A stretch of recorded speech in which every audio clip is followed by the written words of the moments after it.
Welcome to RMCA Bishop channel. My dear brother, sister, every day at 3 o'clock in the afternoon in the YouTube, a new talk is published by RMCA Ministry. So every day in the afternoon, 3 o'clock, when it is the time of the Passion of Jesus, Mercy Hour, what we call, you get a new message every day in the YouTube channel from RMCA Bishop channel. So if you are free at that time, you can hear it as it is being published directly. Yesterday we reflected on the ruler who came to Jesus to ask, "What shall I do to inherit eternal life?" And Jesus said to him, "Do not commit adultery, follow the commandments," etc. And the ruler said, "I have observed all these from my youth." And Jesus said, "One thing you still lack. Distribute your wealth to the poor and come and follow me." And the young man became sad because he was very rich. Let us reflect a little further on this. In the yesterday's talk, in the previous talk, I said following the commandment is the fundamental step, is the first step to inherit eternal life.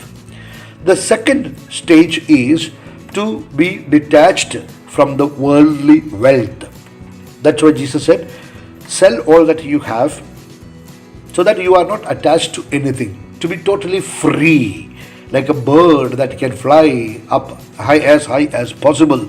Sell all that you have and distribute to the poor and come and follow me." So the third step, what we need to understand is, we need to come and follow Jesus. It is not enough to follow the commandments. An atheist, for example, he may be following all the commandments in his own way. Of course, he cannot follow the first commandment because he does not accept God. But otherwise, if you take all other commandments, what Jesus said, no, do not kill, steal, do not bear false witness, honor your father and mother. Even an atheist can do that. But that does not make him eligible to go to eternal life, to inherit eternal life. The second is detachment from worldly things, distributing your wealth to the poor, to be totally free from that. You have no attachment. That is the second step. The third step, Jesus said, is come and follow me. Come, follow me. So only if you follow Jesus, according to what Jesus is teaching in the Gospel of Luke chapter 18, verses 18 to 22, Jesus is very clear. He says, "Come and follow me." Following anybody else will not help you to inherit eternal life. I make this categorical statement quoting from the Luke chapter 18 verse 22. One thing still you lack. You may do all other things, but one thing still you lack.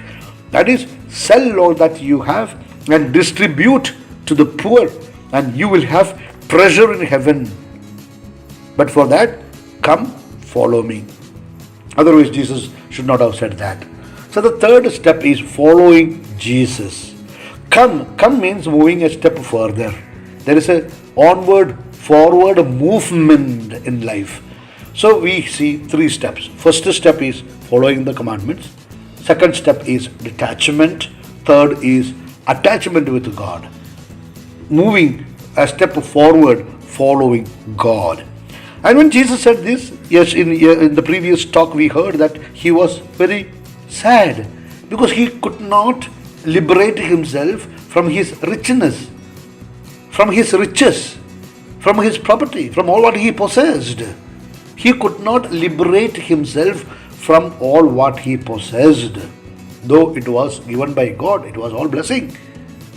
A man cannot create anything. He can only collect things from what God had created.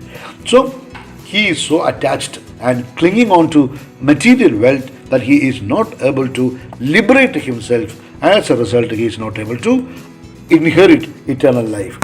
Then those who heard it, Jesus said how hard it is for those who have riches to enter the kingdom of God. How hard it is for those who have riches to enter the kingdom of God. Literally, if you take, it will mean rich people cannot go to heaven. It will mean, in that case, richness is something negative. Richness is enemy of God. No, richness is blessing from God. If you are rich, if you have what you have, take it as blessing from God. It's a gift from God. But don't get attached to the gift, but get attached to the giver. This is what is more important. I used to give this example. If husband is working abroad, and as in olden times, he sends a money order to his wife, and a postman brings the money order home, and then the lady falls in love with the postman, not with the husband, the giver of the gift. Or she wants only money sent by her husband and not the husband. It will be like that if we follow this. So we should not get attached to the riches. The wealth that we have is a blessing from God, and we must be grateful to God. But our attachment must be not with the wealth, but with God, who is the giver. This is what Jesus is trying to make clear. If you are attached to the richness, then it is an impediment for you. It is a block for you. Get rid of that. Get rid of that. But if you are not attached to your property, if you are not attached to anything, then no problem. But follow Jesus. Follow God. So, in order to achieve eternal life, we have to follow God. And therefore, Jesus said, how hard it is for those who have riches to enter the kingdom of God. Then he says, it is easier for a camel to go through the eye of a needle than for a rich man to enter the kingdom of God. So it is not impossible, but it is difficult. It is not impossible, but it is difficult. So what we require is liberating ourselves from the attachment with worldly things. And then those who heard it, they said, then who can be saved? Who can be saved? But Jesus said, what is impossible with men is possible with God. So those who are rich, don't get discouraged. Kingdom of God is not denied to rich people. Don't think like that. Kingdom of God is not denied to rich people.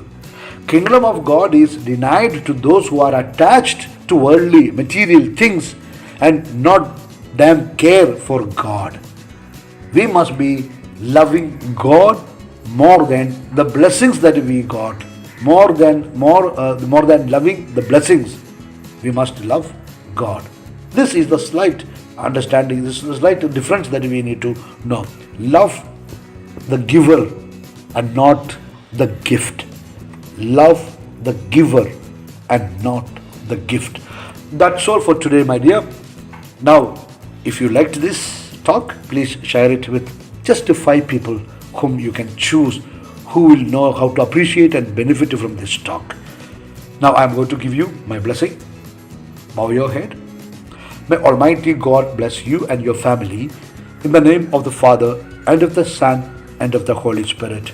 Amen. A soft reminder to our good listeners, please hear at least 2 talks every day. Once again, wish you a good day. Yours humbly always in the mission of the church, Bishop Franco Mulakil.